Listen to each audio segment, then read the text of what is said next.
Assalamualaikum warahmatullahi wabarakatuh. Selamat pagi anak-anak hebat.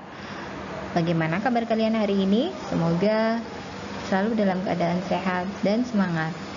Hari ini kita akan belajar tema 8, subtema 1, pembelajaran ke-6.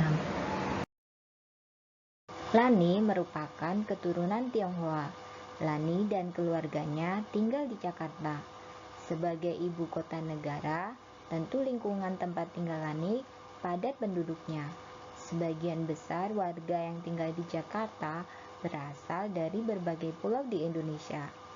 Mereka bekerja dan menetap di Jakarta.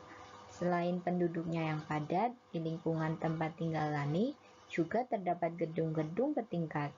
Gedung-gedung itu merupakan pusat pemerintahan dan pusat kegiatan penduduk, baik dalam bidang politik, ekonomi, sosial, maupun budaya. Pada tanggal 22 Juni mendatang, warga Jakarta akan memperingati Hari Ulang Tahun Jakarta. Sekolah Lani akan mengadakan perayaan dalam rangka ulang tahun tersebut. Lani dan teman-teman akan bermain peran dengan mengambil cerita rakyat Si Pitung.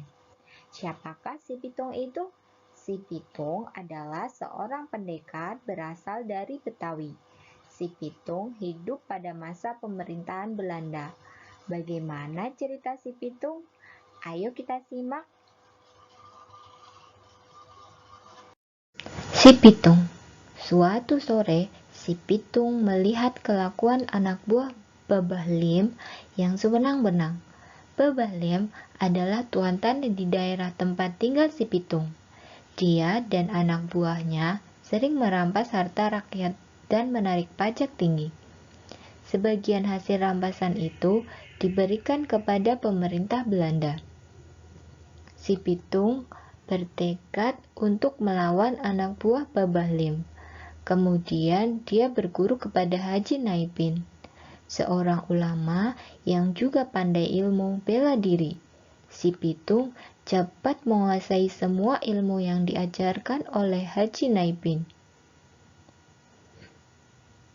Pitung, gunakan ilmu yang kuberikan untuk membela orang-orang yang tertindas. Jangan sekali-kali kau gunakan ilmumu ini untuk menindas orang lain. Pesan Haji Naipin. Sekarang Si Pitung sudah siap melawan anak buah Babah Lim. Dia menghentikan ulah anak buah Babah Lim yang sedang merampas harta rakyat jelata. Hei, anak muda, siapa kau? Beraninya menghentikan kami? Tanya salah satu anak buah Babah Lim. Kalian tak perlu tahu siapaku. Yang jelas, aku akan menghentikan ulah kalian selamanya, jawab Si Pitung. Anak buah Babah Lim menyerang Si Pitung, namun Si Pitung bisa mengalahkan mereka semua. Sejak saat itu, nama Si Pitung terkenal di kalangan penduduk. Si Pitung memutuskan untuk mengabdikan hidupnya pada rakyat jelata. Dia bertekad untuk mengambil kembali hak yang sudah dicuri oleh tuan tanah dan mengembalikannya kepada rakyat. Dia mengajak beberapa temannya untuk bergabung dengannya. Kelakuan Si Pitung tidak disukai oleh tuan tanah dan juga pemerintah Belanda. Mereka mengeluarkan perintah untuk menangkap Si Pitung. Namun, Si Pitung amat cerdik. Dia selalu berpindah tempat, sehingga pemerintah Belanda dan juga tuan tanah tidak bisa menangkapnya. Karena kesal, pemerintah Belanda menggunakan cara licik. Mereka menangkap Pak Piun, ayah Si Pitung, dan Haji Naipin. Salah satu pejabat pemerintah Belanda yang bernama Schut Heine mengumumkan bahwa jika Si Pitung tak menyerah, Pak Piun dan Haji Naipin akan dihukum. Si Pitung mendengar berita tentang penangkapan ayah dan gurunya. Kemudian dia menghadap Scott Heine dan menyerahkan diri. Dia tak mau ayah dan gurunya menderita. Pitung, kau telah meresahkan banyak orang dengan kelakuanmu itu. Untuk itu, kau harus dihukum tembak, kata Scott Heine. Kau tidak keliru. Bukannya kau dan Tuan Tanah itu yang meresahkan orang banyak? Aku tidak takut dengan ancamanmu, jawab si Pitung. Scott Heine benar-benar melaksanakan ancamannya. Si Pitung dihukum tembak. Hidup si Pitung berakhir di ujung peluru. Namun, kisah kepahlawannya tetap dikenang. Si Pitung, si pahlawan rakyat jelata. Nah anak-anak, sekarang kerjakanlah soal berikut ini.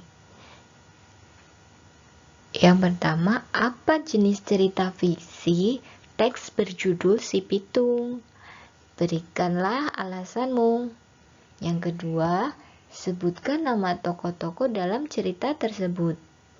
Yang ketiga, sebutkan tokoh utama dan tokoh tambahan pada cerita tersebut. Kemudian jelaskan.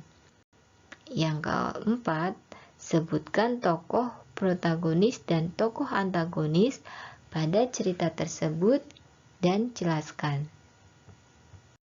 Nah, anak-anak, setelah kalian menyanyikan lagu Kicir-Kicir tadi, sekarang coba kalian jawab pertanyaan berikut ini.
Yang pertama, bagaimana tempo lagu Kicir-Kicir. Yang kedua, amatilah notasi angka lagu Kicir-Kicir. Sebutkan suku kata atau kata yang dinyanyikan dengan nada tinggi. Yang ketiga, amatilah notasi angka lagu Kicir-Kicir.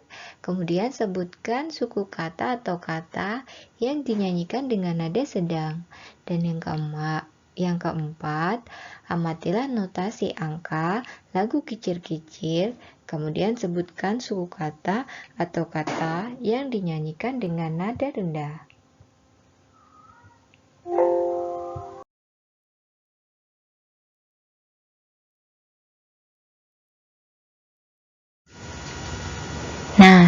Sekian pembelajaran hari ini. Semoga apa yang Bu Guru sampaikan dapat kalian pahami dengan baik. Bu Guru akhiri. Wassalamualaikum warahmatullahi wabarakatuh.